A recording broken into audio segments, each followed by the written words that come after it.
Well, good afternoon, morning, evening. I, since I start at different times, I've learned to say that. It used to be always it was good morning because I always started my videos in the morning. That's not been true lately, as those of you that listen regularly realize. And the topic for today arrived in a unique way. I chose a thought for the week for my Metagroup's community calendar weekend events page that goes like this. Um, all happy people are grateful. Ungrateful people cannot be happy. We tend to think that being unhappy leads people to complain, but it's truer to say that complaining leads to people becoming unhappy. Dennis Prager, and I'm not sure who he is, never heard of him before, and I didn't look it up. Maybe I would know if I looked it up, but I didn't.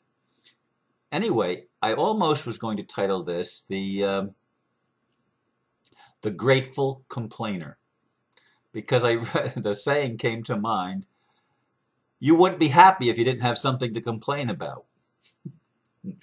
I'm sure you've heard it. To me, that's a cliche. It's something that I've heard a long time ago, and it's come to mind probably throughout my life many different times. Because I've been known to complain, and I've also been known to be really grateful for things. I express my thanksgiving and gratefulness frequently, but I also don't like the world that I live in. And that got me to thinking, a different title came to mind. Will there be a really big event that changes everything? And I wrote this blurb. Sometimes as I sit and contemplate my navel, I wonder, why would any sane person want to come to a planet like Earth? Yes, my navel is where I was connected to my mother, and her mother before that, ad infinitum. And we are all connected to our mother, the Earth.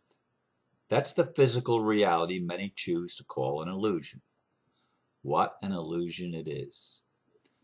The more aware anyone becomes of the absurd dramas played out in this realm, the more insane it seems. I wonder how many other times in our history so many realized the insanity. I know many are like me, tired of all the fraud and corruption we call the world system. I have long wanted a big event that would bring sweeping changes in its wake. I thought it was imminent in the 1960s. Obviously not. Many have been, many have, oh, I wrote this wrong. Many have had expectations and disappointments. Oh, many have been, I wrote it right. Many have been the expectations and disappointments since then. Sorry about that. So, I do wonder if there will ever be a really big event that will turn it all around. I think complaining, quite honestly, can be very useful at times. And I think when we accept things that we shouldn't accept and we don't complain, there's something wrong.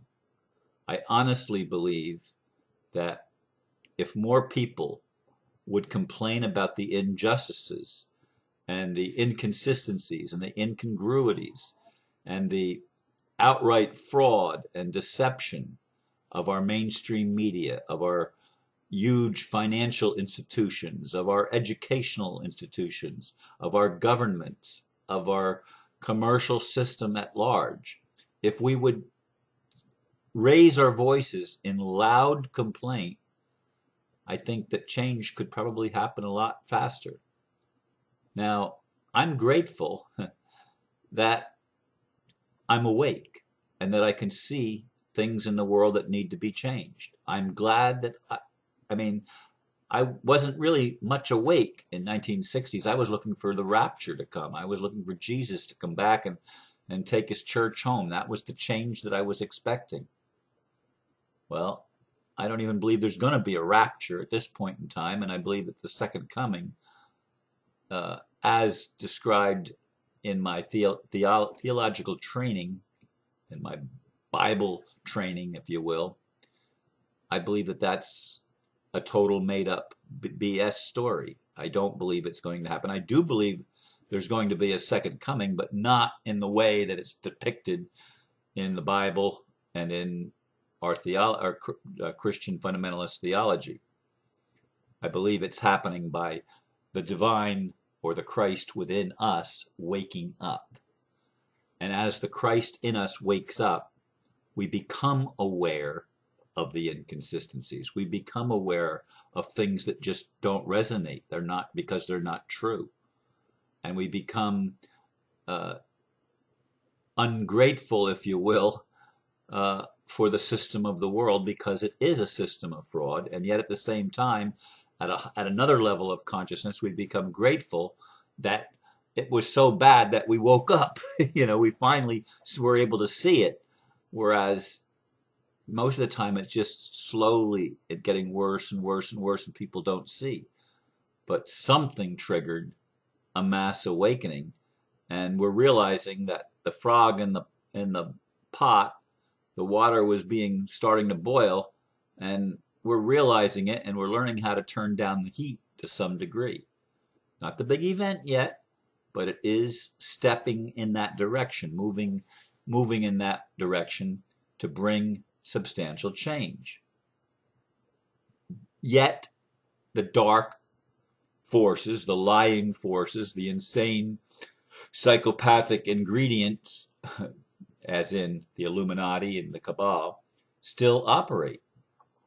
The mainstream media still withholds the truth. I mean, there's cracks. They're telling more than they used to, but they're not spilling all the beans. They're not saying 9/11 was an inside job. They're not saying that completely. Sometimes they are saying that the financial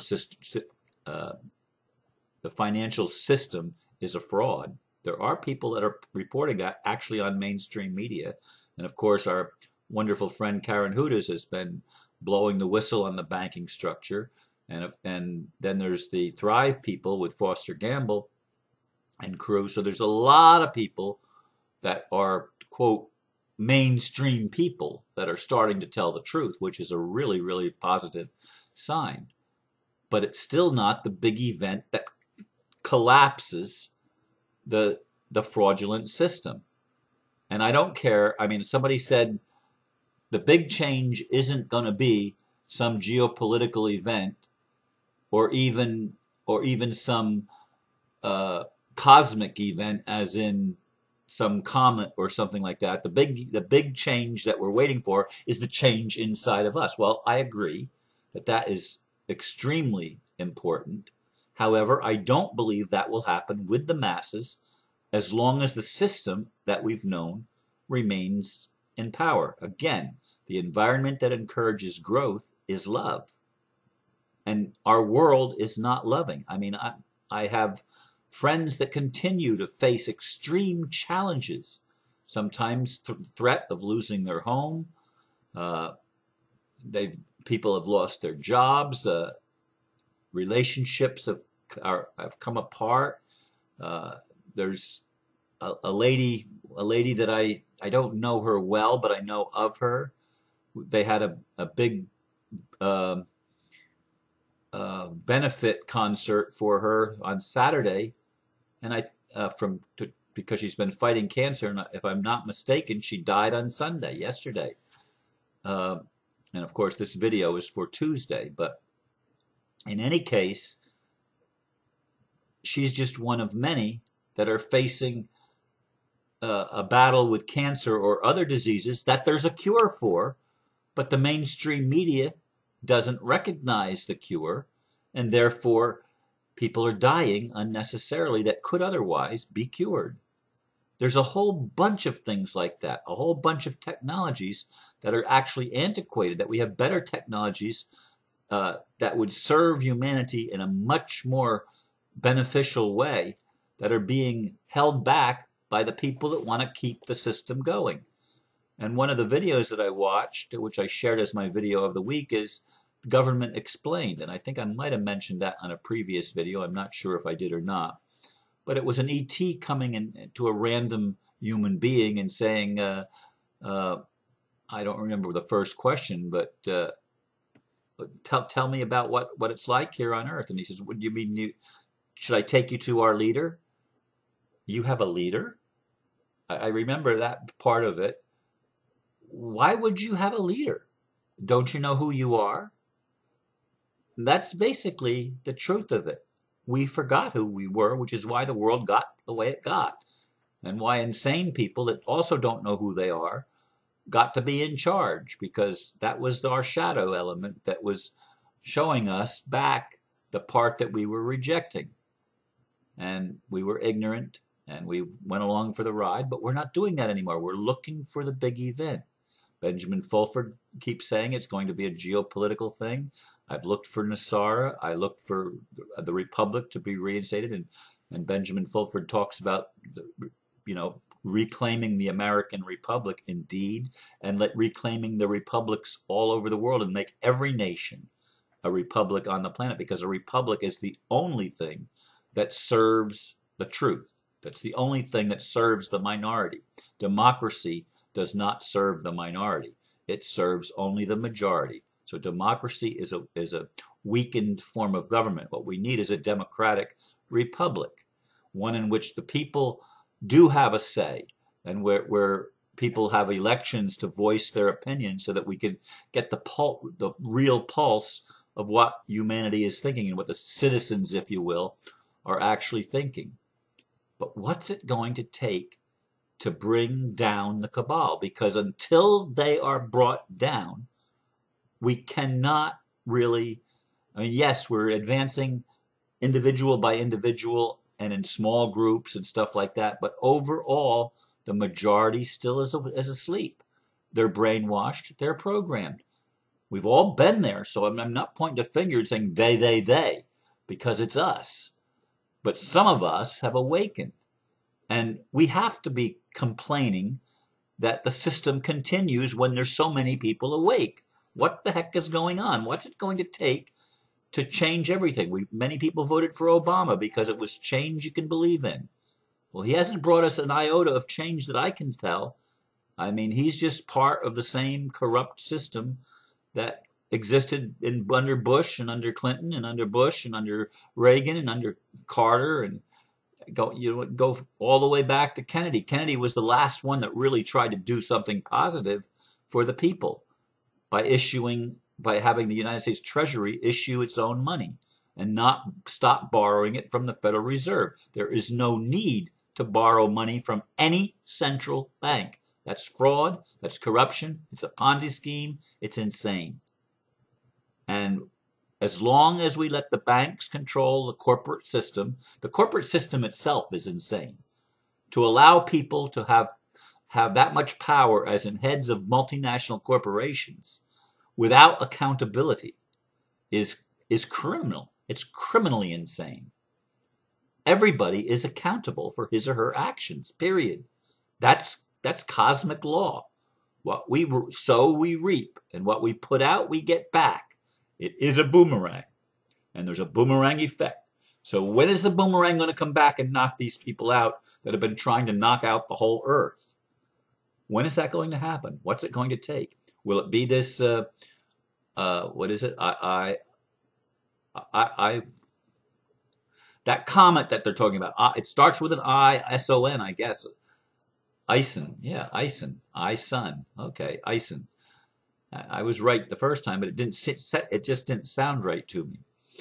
But anyway, is it going to be a cosmic event? Is it going to be a geopolitical event? What's it going to take to lift humanity out of the morass in which we find ourselves, out of the doldrums where the wind it's blowing, but it doesn't seem to be blowing change in fast enough for me anyway. Now, maybe for you it is, maybe for others it is, and you're much more patient than I am. I'm going to learn patience more because I have now children living in the house. Although they're right now at their mom's house, I needed extra time, so she's watching them for me, which I appreciate.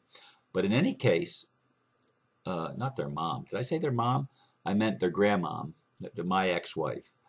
Anyway, be that as it may, we are looking for change to come. And it needs to be a sweeping change that sweeps out the old and allows the new to blossom, allows the new ideas, the new technologies, the new understandings to come into common effect so that we can be blanketed with truth for the first time that any of us have ever known in our current lifetime, of course. Anyway, that's the subject for today, about something that will change everything. And I do think that complaining is really, really important, but so is gratefulness. And I encourage you to be grateful even for the things that you have to complain about, because that means you're awake. If you didn't complain about anything, you'd probably be asleep and complacent. And I don't think that's a very good place to be. But that's my opinion. And you're welcome to have a different one if you choose to. That's all I'm going to share for today. And once again, I thank you for listening. And this will go up as the 26th of November, 2 days before Thanksgiving. So, namaste.